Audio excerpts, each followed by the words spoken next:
Horizon TV, the beacon for the nation. This program is suitable for general viewing.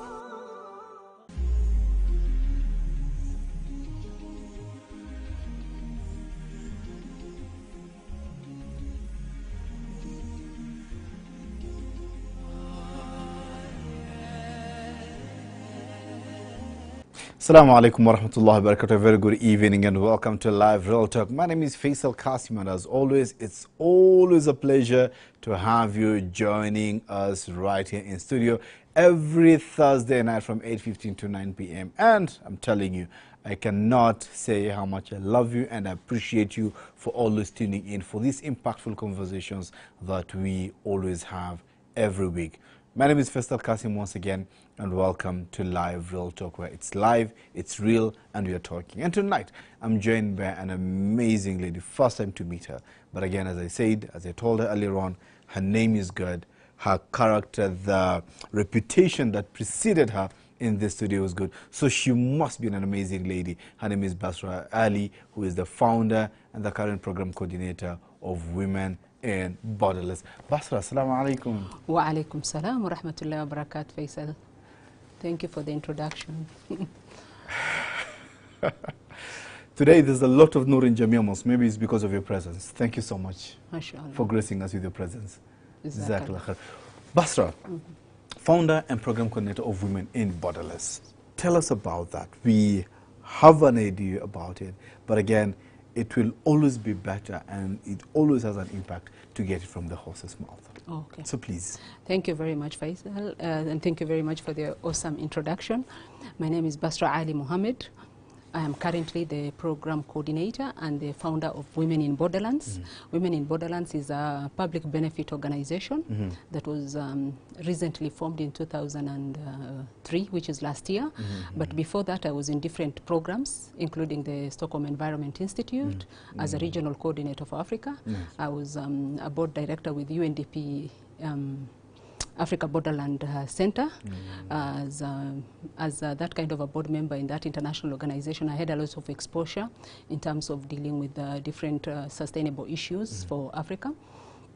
And among others, very many local programs, including some of our programs here in our mosques in Jamia. Yes. Nice, so maybe I'll tell you more about that, but in particular, let me just talk about what you have asked. Women in Borderlands. Yeah, Women in Borderlands. So I mean, the name itself is so bold. Yeah, it's called, we actually, as an acronym, it's WIBS. Women in Borderlands is an affiliate or an idea that was coined from UNDP Africa Borderland Program, where I was a board member until March this year. I was in a period for 3 years. You know, board members sit for 3 years. So I was in UNDP for 3 years as a board member.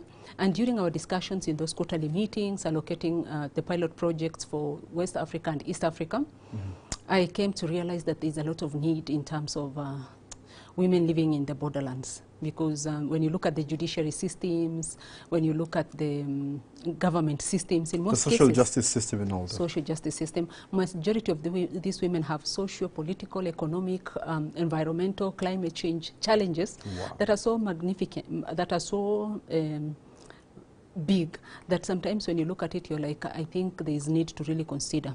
When we look at one of the issues, like in terms of security, men who do businesses in the borderland centers are usually very, they're usually taken care of because they can go into groups. Whenever they realize there's a conflict, they can easily sit down together because they meet a lot. They meet in the prayer places, they meet in offices, they meet in, they meet with the decision makers, like maybe the county commissioners, like the security people. But for women, she will not. She will tell you, I'm not able to, I wanted to do business, but I cannot do because I don't even feel safe keeping this money here because in case there is a conflict, I will not be able to keep it. So that is the reason why Women in Borderlands specifically deals with the gender empowerment program, but in particular we give a bit of interest on women, especially when it comes to conflict issues, migration, like is it easy for women to move from places? Yeah, I can imagine education in that side, especially the ASAL areas, you know, the arid and semi-arid areas, lands in this country. They've really been affected because traditionally the men in those areas are pastoralists. and nomadic pastoralists for that matter. Right. So they are constantly moving, looking for pastures. Right now, as you're explaining this, I'm just thinking to myself, so then what happens to the women and the children? Thank you very much, Faisal. So I think you have really captured the issue, because one of it, why women in Borderland is really particular, is about on issues of migration. Like when a conflict happens, are these women and their children able to move? Are they able to actually just call a government person who is responsible and tell them there's a conflict in this area and we want support, or we need to be protected? Yes. So those are the things that we are looking for.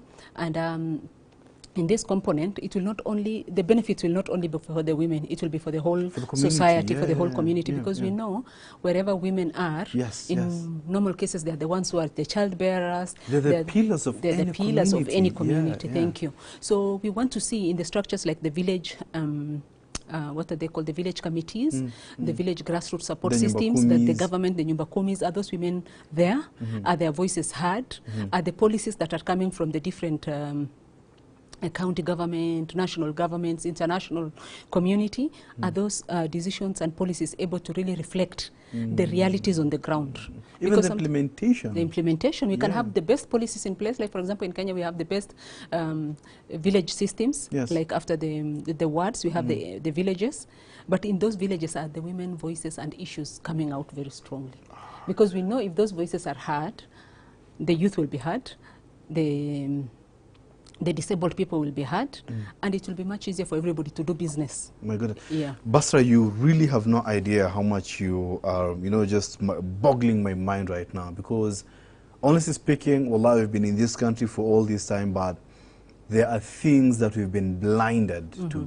We cannot see them clearly. And right now when discussing this, see, there's a perennial problem in the ASAL areas, for example. The clan conflicts, the tribal conflicts, the constant conflicts, whether it's derived from pastoralism, is land-related issues, is clan-related issues. And those people who go to these wars or these fights are men. And lives are lost. Right. So then that tells you orphans are left behind. Yes. Widows are left behind. Right. And these people, I can imagine, not all of them are economically empowered to drive their lives. Exactly. So what happens to them? Yeah, so thank you very much, Faisal. I think what you are coming into is a question that most of my friends ask me. They're like, Pastor, why do you want to get into a problem that is so big? My goodness, that, yes. Why? So I think you have just captured the underlying factor, and I tell them, yes. Sometimes I am bold enough because I know a lot of people will follow me, so I have to start the journey. It's not easy. Many people have done it. A lot of NGOs have done it. Yes. But what I'm saying, if you cut a niche, if you cut a space where you can do it and you get support, you can start the journey, and then other people will come and refine. They will look at what you have done, what you have not done very well. You know, it happens even sometimes in a relationship. You can go to a place and somebody looks at you and they're like, I don't think I can approach that person. But maybe somebody else comes in and they're more they're more bolder. Yes. So we are just saying in the space there must be somebody who is bold and who has seen the problem and does not just think that this problem is so big that I cannot identify and look at it.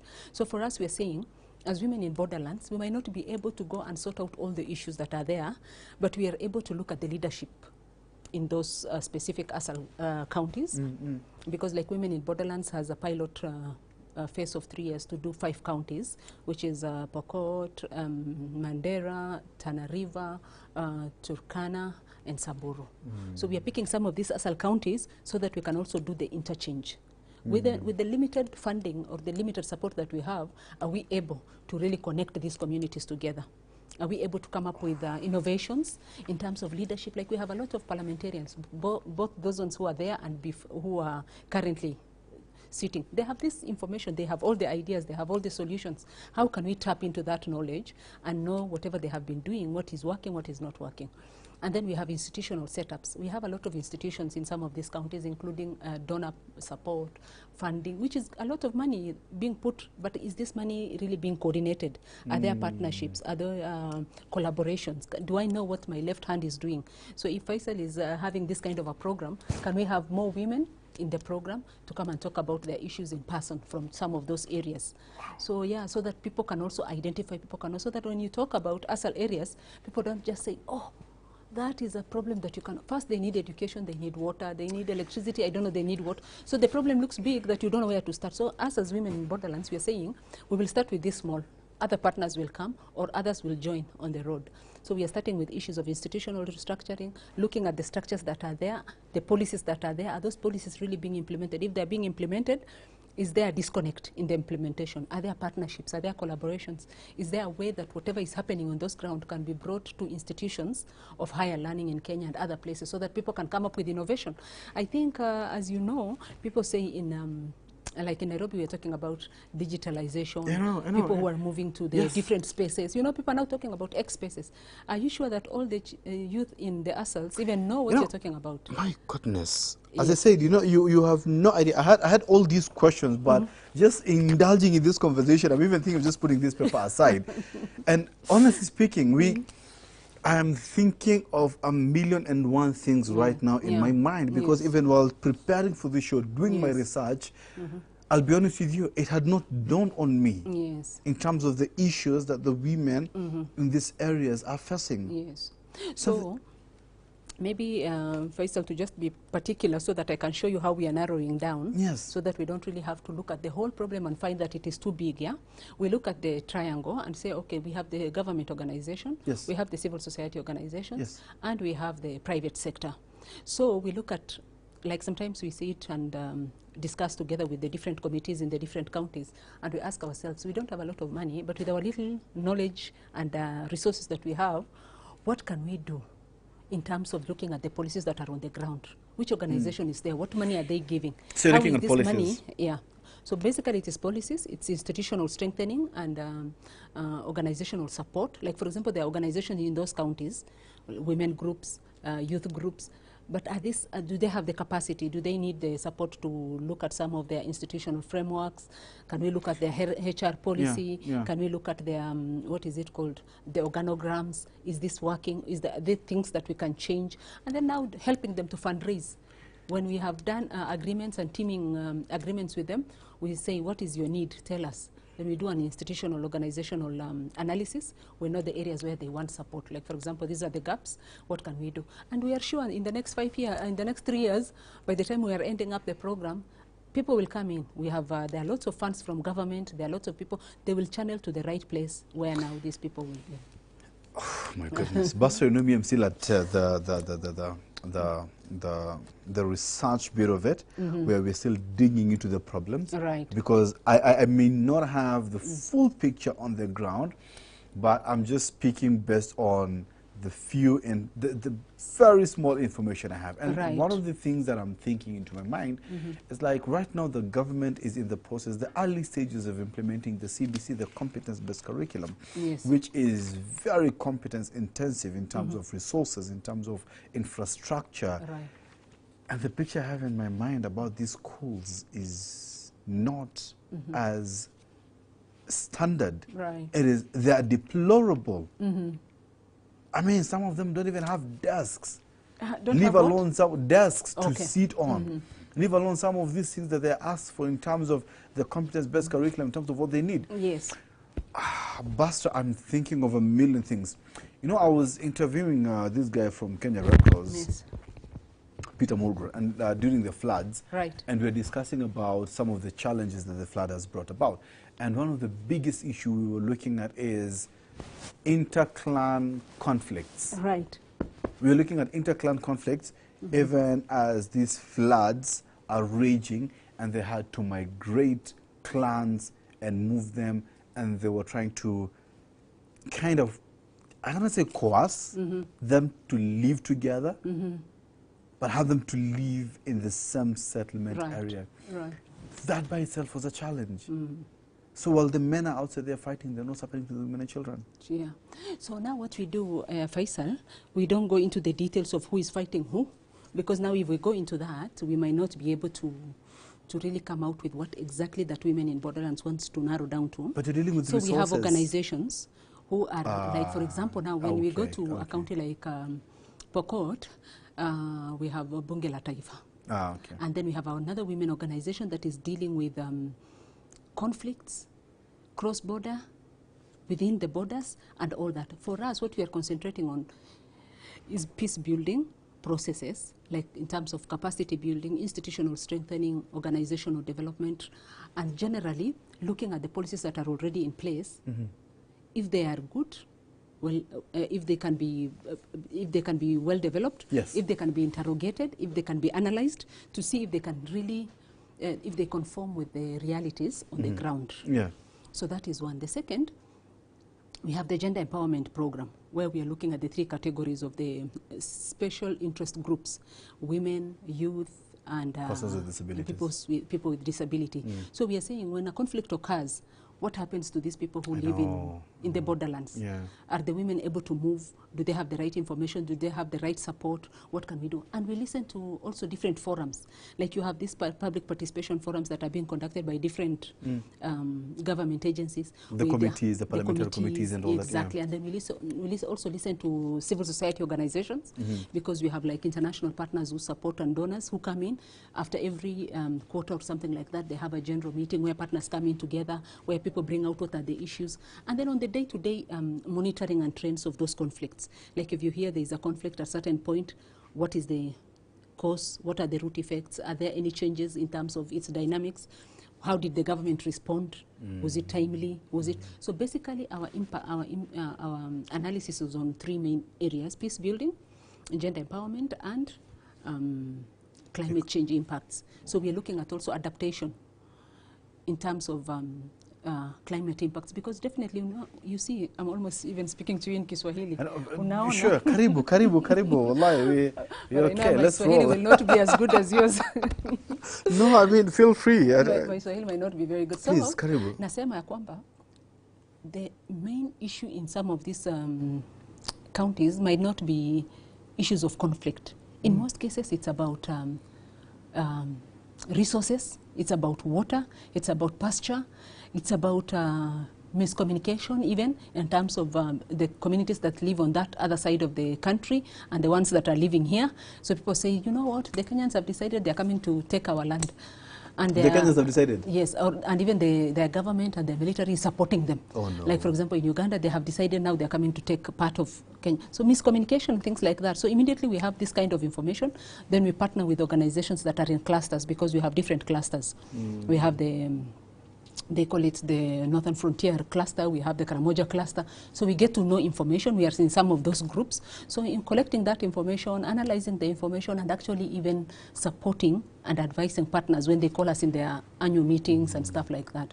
So we are like, there's a lot of information in place, but because unless I receive funding from Faisal, then I'm able to do a particular job, which is very small. And you know, it is targeted to that particular. So we are saying the organizations who are doing that. But as we want to look at the general picture and immediately arrest if there is a situation that comes in. Because you know, if there is no peace, the whole circle is tortured. Economic, political, environmental, social, everything. So for us, peace building is a major component. The issue of women empowerment comes in, economic empowerment comes in, relationships building, in case there is a conflict, managing that conflict as soon as possible. Yes. So for us, the biggest pillar is peace building. And you need to look at social dynamics when you guys are doing social and cultural dynamics when you guys are focusing on peace building. There's an interesting theory that I want you to kind of dissect for us, inshallah, when we are back after the break. You know, people are complaining about economy right now and paying taxes. And some of us here, you know, it's the 18th of the month. The end of the month, nataka mshahara. We need to pay our bills. So that is how we are due on our fast break right here. I mean, guys, it's crazy. I'm telling you, I had done my research. I read wide about this institution and this organization and the topic that we were going to discuss tonight. But I'm telling you, as far as we're just digging, we started scratching the surface of this topic tonight. And I'm telling you, it has completely shifted the paradigm, completely changed the narrative. And I want you to stay right there and wait until we come back after the break for us to continue having this great discussion with Basra Ali Mohammed, founder and current program coordinator, Women in Borderlands.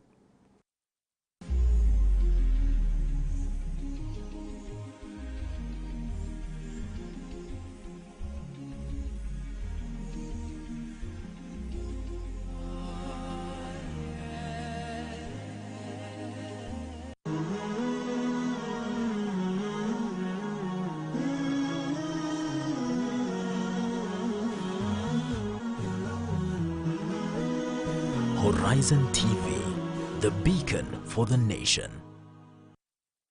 أعوذ بالله من الشيطان الرجيم يا أيها الذين آمنوا إذا نودي للصلاة من يوم الجمعة فاسعوا إلى ذكر الله وذروا البيع ذلكم خير لكم إن كنتم تعلمون.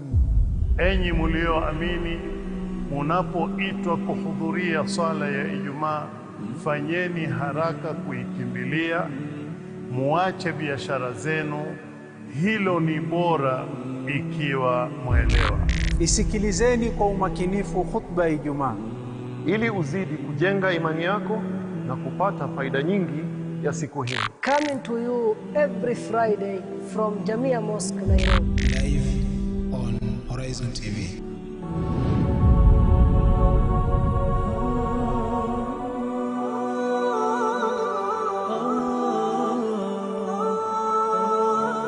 Are you looking to stay informed about the amazing stories within the Muslim community? Do you want to hear inspiring stories and insightful discussions about faith, culture, and current events? Tune in to the Muslim Insight, your weekly news updates where we tell you stories that matter to you. The Muslim Insight, informing, inspiring, every Friday from 8 a.m. with me, Zamzam Ahmed.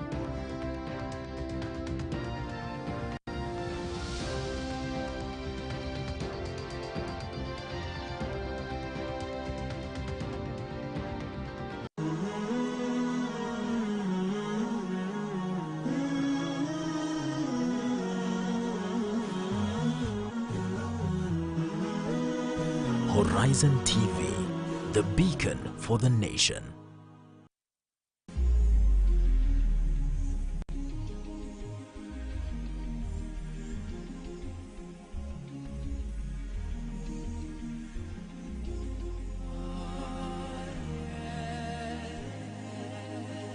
Assalamu alaikum wa rahmatullahi wa barakatuh. 38 minutes past 8 o'clock. That means we have only 22 minutes so to speak. My goodness. Yeah. Basra, you need to come back even after this. We need you have to come back. Oh, okay. You have to. Because I mean, I'm just thinking about it. Even in this 22 minutes, there is no way we're going even to touch the questions that I've prepared. Okay. That we'll do for the next show. But again, before we went on a break, we were discussing about peace building. We just scratched the surface about peace building. And through my reading, as I was flipping through pages and talking to different people, researching about the whole issue of peace and banditry and cattle rustling in those areas, I came to realize that there's a cultural component to it, cultural and social component to it. Yeah. In the sense that in some communities, you will only be regarded as brave or as a man enough when you engage in such an activity.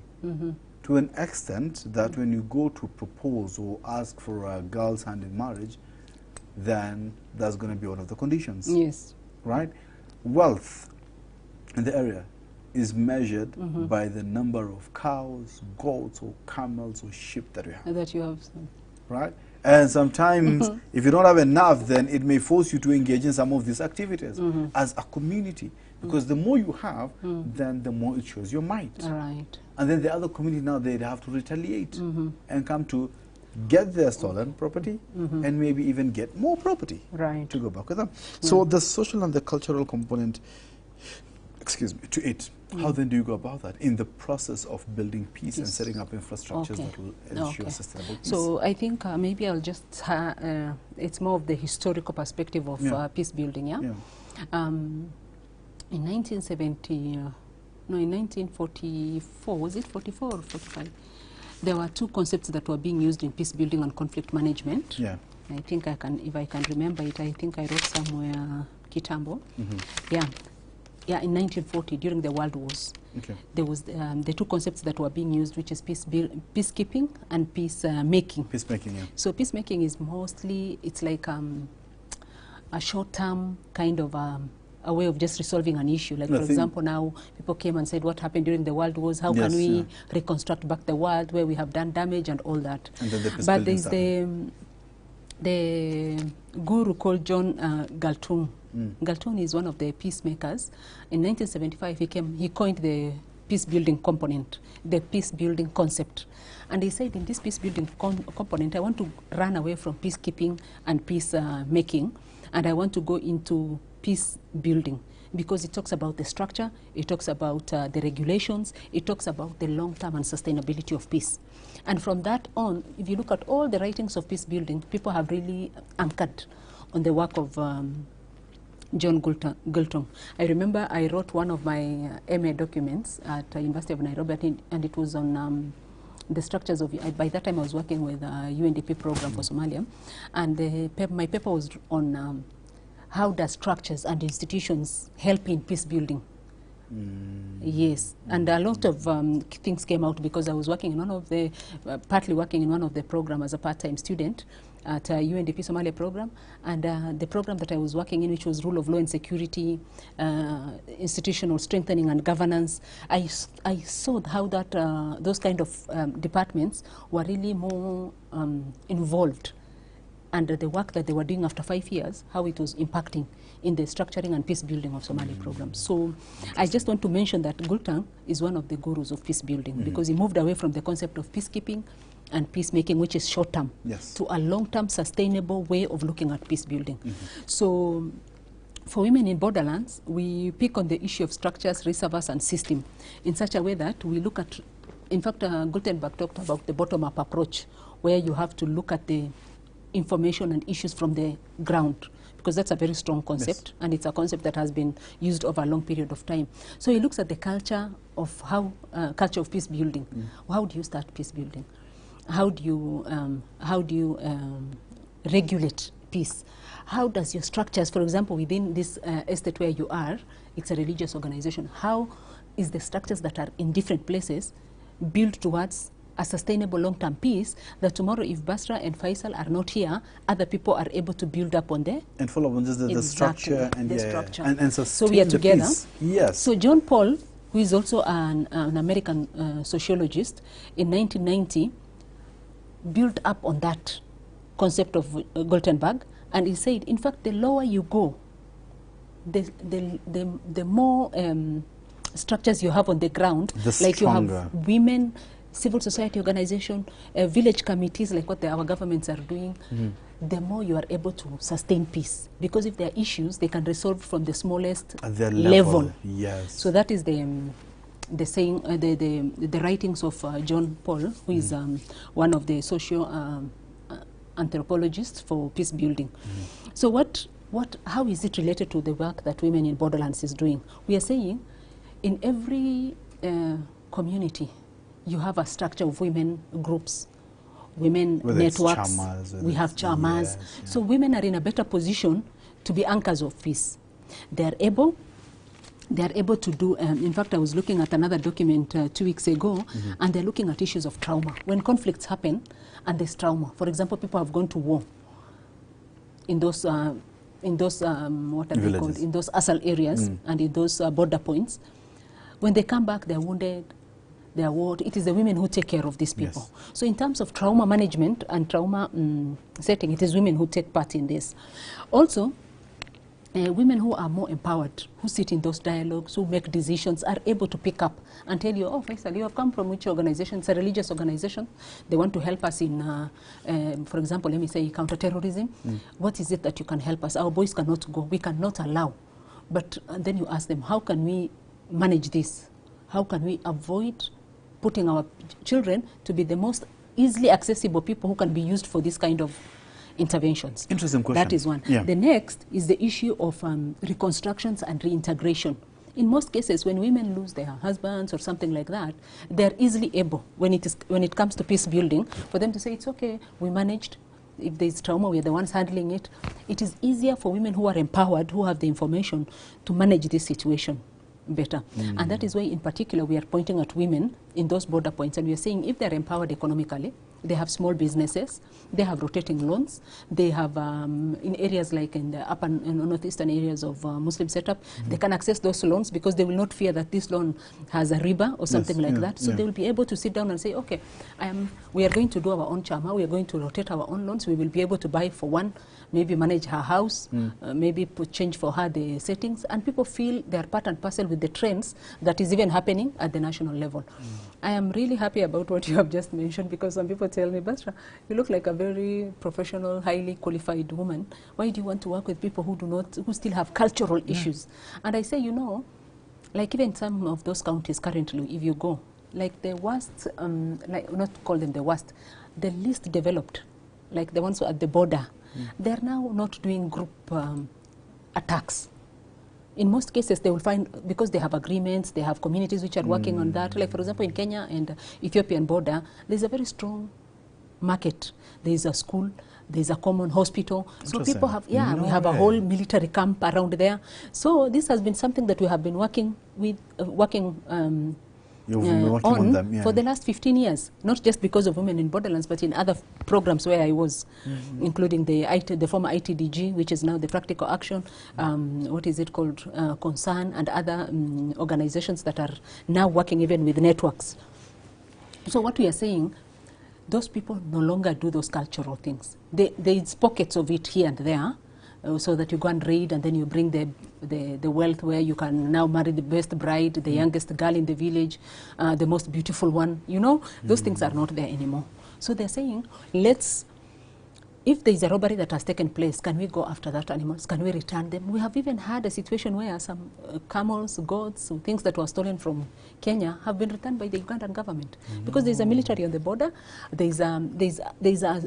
think these policies, when you look at organizations like AU, IGAD, what are they called, USAID, big partners who are really funding programs on those areas, they are keen. And they are seeing the developments that is happening around there. So women in Borderlands, you're saying, we don't want the women to be left from this kind of agreements, from these returns. Let women be also in the forefront to really protect, because they are the ones when things happen badly. They're the pillars of the community. The pillars of the society. Thank you for that word. Wow, interesting. Again, just still on social and cultural, I mean, you really remove the cobs from our ears on that matter. But still on social and cultural, I could not help but pick one important thing that you've mentioned. In those barazas, the women are involved. Again, in their social and cultural ways of doing things, women are not allowed in leadership. One not allowed in leadership, let me say that.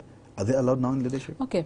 Are they allowed in those barazas? Like the country where we are is also a patriarchal country. Yes. We have cultural norms and issues that are patriarchal in nature. So we do not want to leave those people behind, because now they are the root of it. That is where the African culture is coming from. But I think, was it on a week ago or 2 weeks ago? A week ago, actually, the Global Peace Conference, which is done by one of our partners, which is the Global Peace Africa, did a very big conference here, and they were talking about the African Renaissance and the Ubuntu. Yes, I remember. So that shows you that there is a lot of African cultural values and norms that are very, very good for peace building and conflict management. So if we really tap into some of our African culture's values, we are able to actually even normalize. We pick what is modern, we do it digitally, because if you go to some of these communities, you will be surprised. There are so many boys and girls, some of them diploma courses, have degree courses, and they're in the internet, they're in the social media, they bring the issues that are coming from their communities. I don't have to go there as an individual person, as Basra, to go there and say, okay, what is your issues? You get the issues. When an incident happens, for example, wrestling thing has happened within maybe last night, they will definitely put it on the social media, you will capture it up from there. So there is a lot of innovation that people can really build up. So if you have telephones that can be going there, if you have companies that can use And then some of those places are the most fertile, and people are running away from it because of, you know, because of insecurity. Like if you go now between Kenya and Uganda's border, it is one of the most fertile places. It is the place where communities can have a lot of water.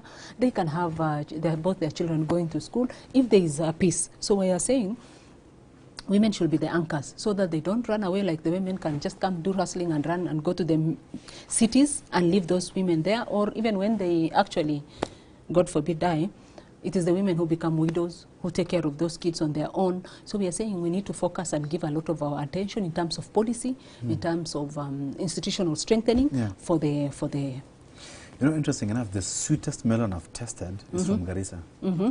The sweetest goat meat I've had is from Lodwar. Exactly. Exactly. You know, and the fish, have you taken the fish from Japan? Yes, from Lodwar, nice. from It's one of the best fish. Lektukana. Actually, I don't even take fish elsewhere, but when I go home, I normally eat because it is one of the best salty fish, and it's taken all over the place. Natural salt. Yes. So what we are saying, if these fishes, now we have private companies coming.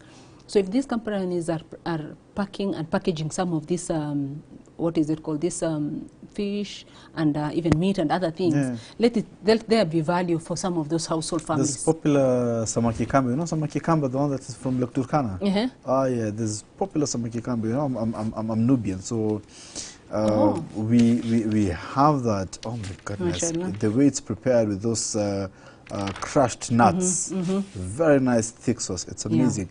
Popularly found in Lektukana. So, anyway, economic impact and value. You've spoken about some of the things. Like I've told you, the best melon I've had is from Garissa. The best goat meat I've had is from Lodwar. You've spoken about fish from Lektukana. Right. I mean, these are all economic potential activities that our people can benefit from. People actually they can do the value addition. They can eat it, and you know. But what's the role of the women in this thing? Not forgetting the Ushanga initiative. I mean, there is a whole government. We were able to support and do research and give directions to other organizations to support. In fact, I remember the Ushanga thing 10 years ago. We were working with ITDG, with Oxfam GB program, and SNV Kenya program. And we were telling them there's a lot of economic viability that women can do here. So they supported a lot of basketry. They supported the Ushangas, even from Turkana and Samburu. So we did a lot of inter-exchange program. Like if there's something good in there, they can come and learn from here. This was 10 years ago. But it is something that other organizations can be doing it on the side. So for us, what we are saying, women, if you want peace building, if you want conflict management through the different organizations, be in the forefront. Take the leadership role. Identify where the weaknesses are in your institutions. And the opportunities for them to be at the forefront and lead.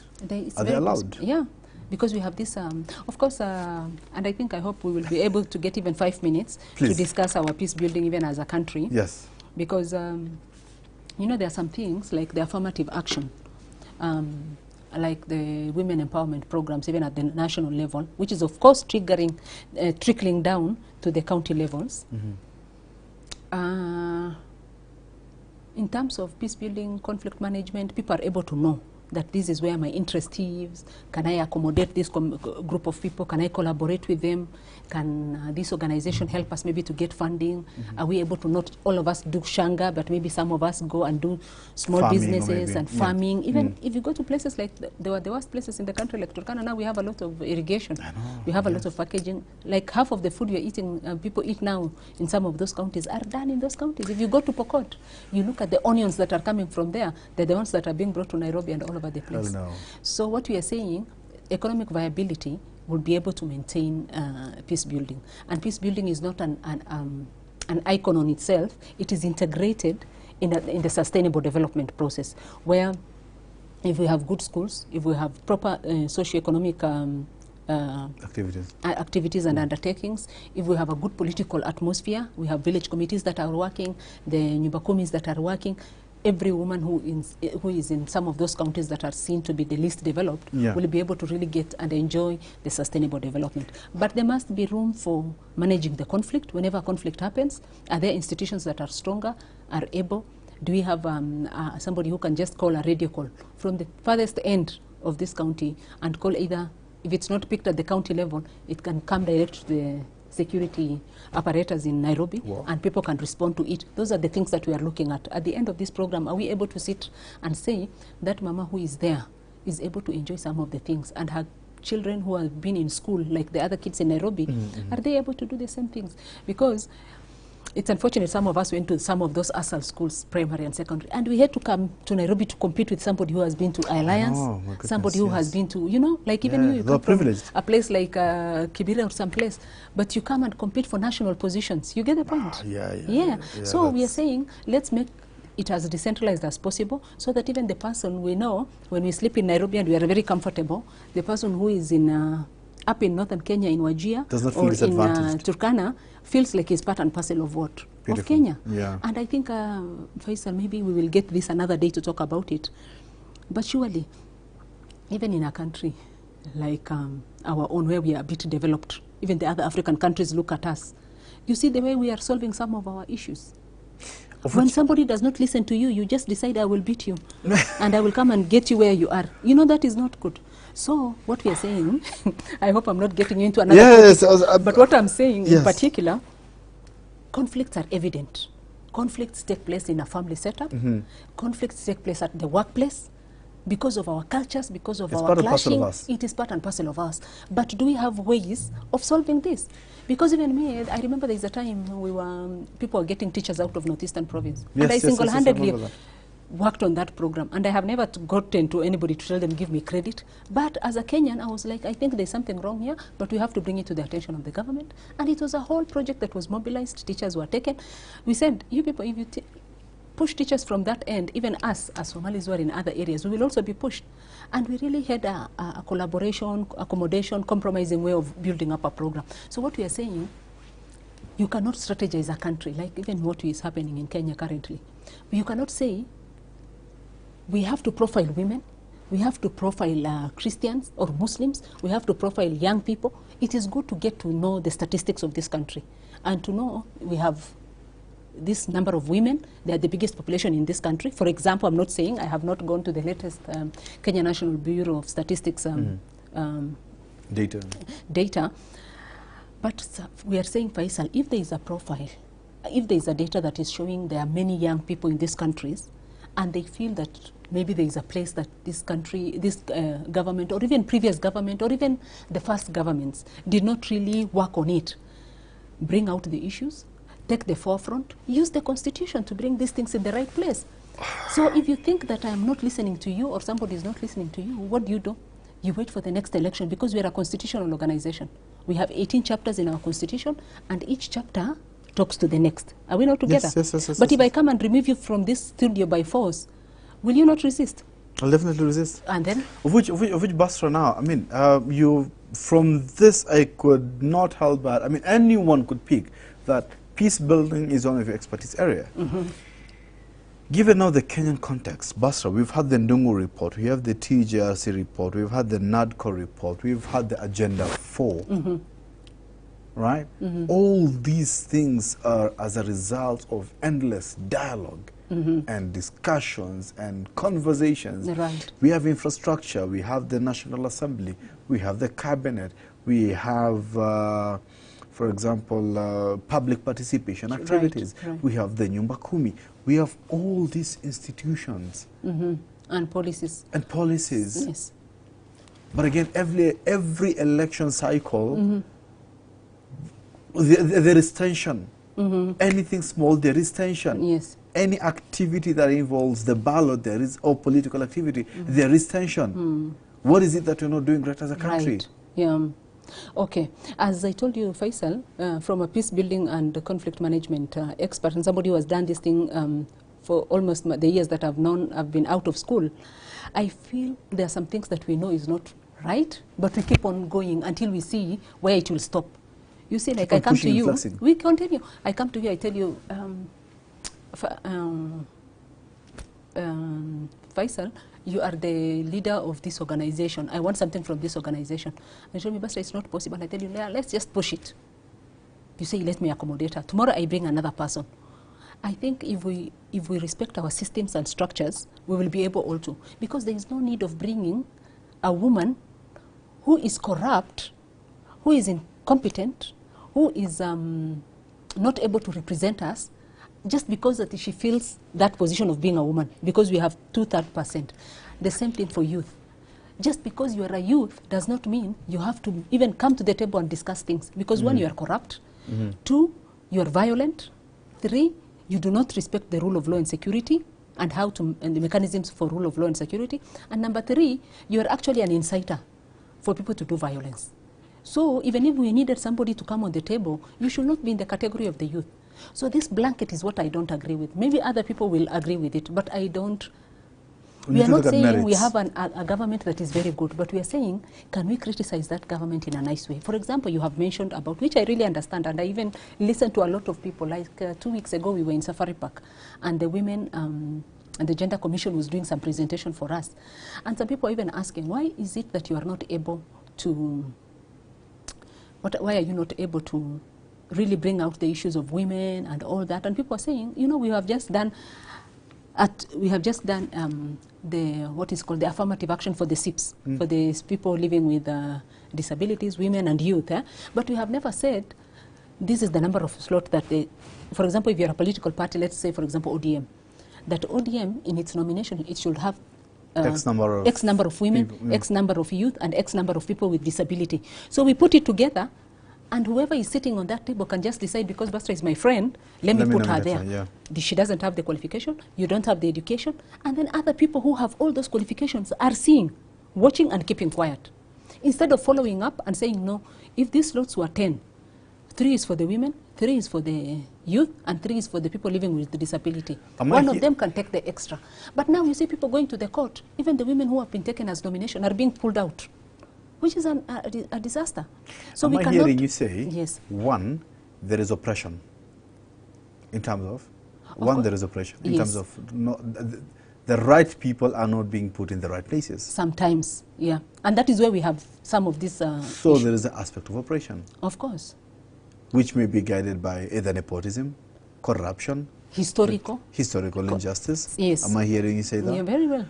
Am I also hearing you say that there is a lot of subjectivity as opposed to objectivity on following up on matters of national interest? Not because the person who is doing it is not objective, but because of other interests. And that one we have said, and we will say it again, and we will say it in every forum. Corruption is the biggest issue. In fact, even this youth, I really see where they're going and where they're coming from. I wish they could just stand on that issue of corruption and accountability, full stop.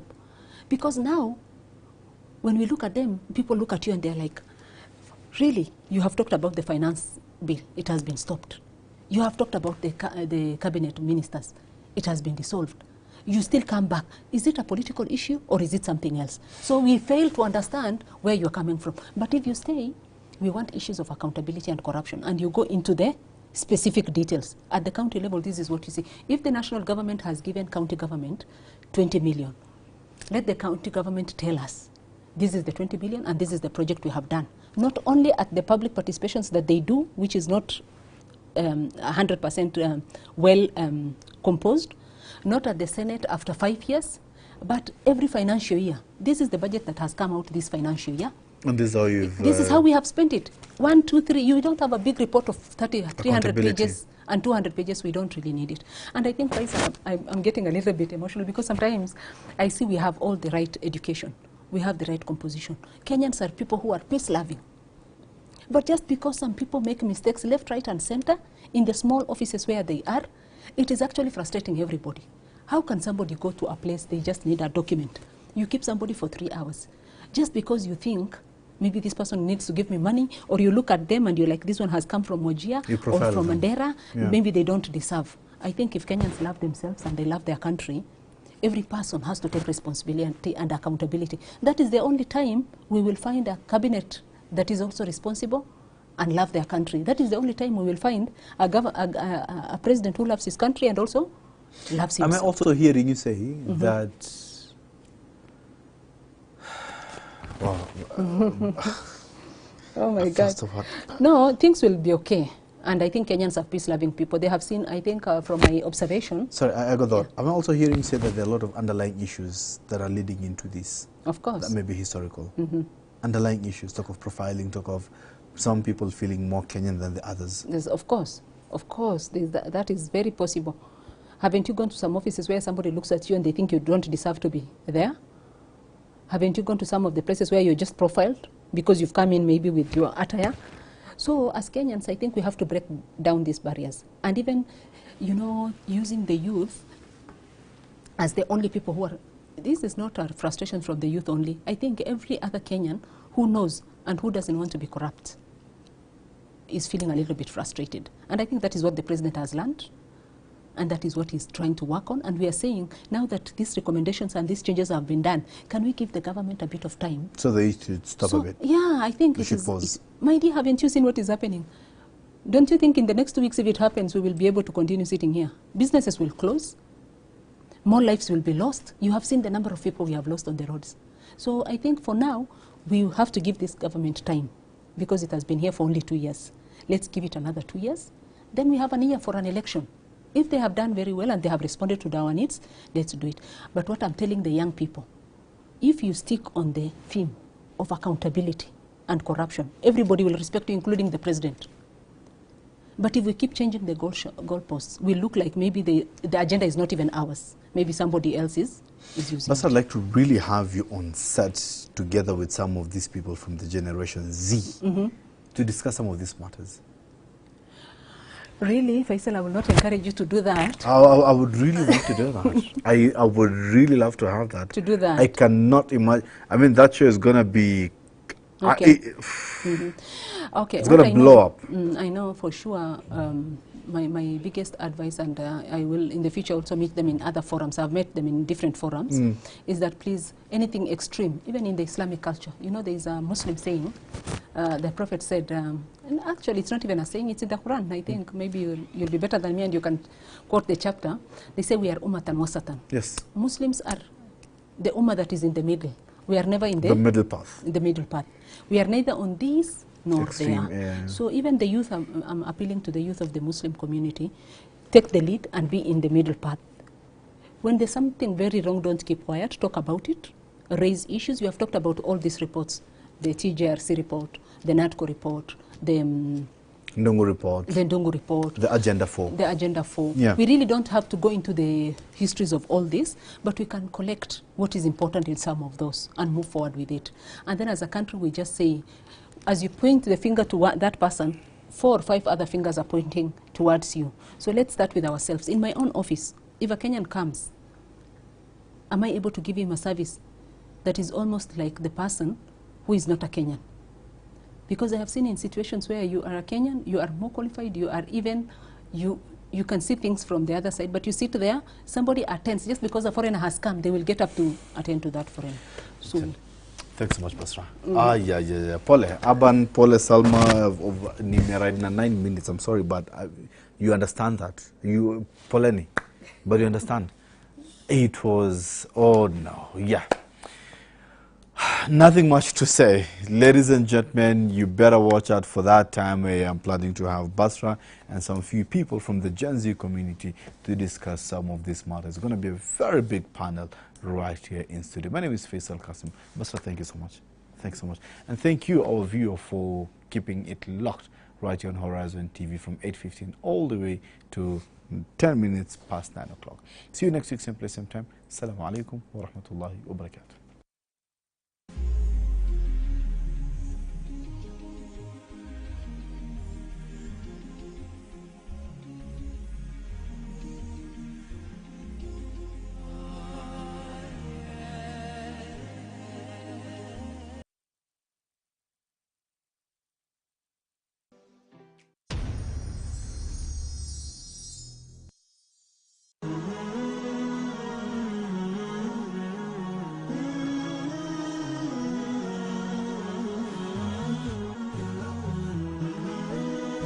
Horizon TV, the beacon for the nation.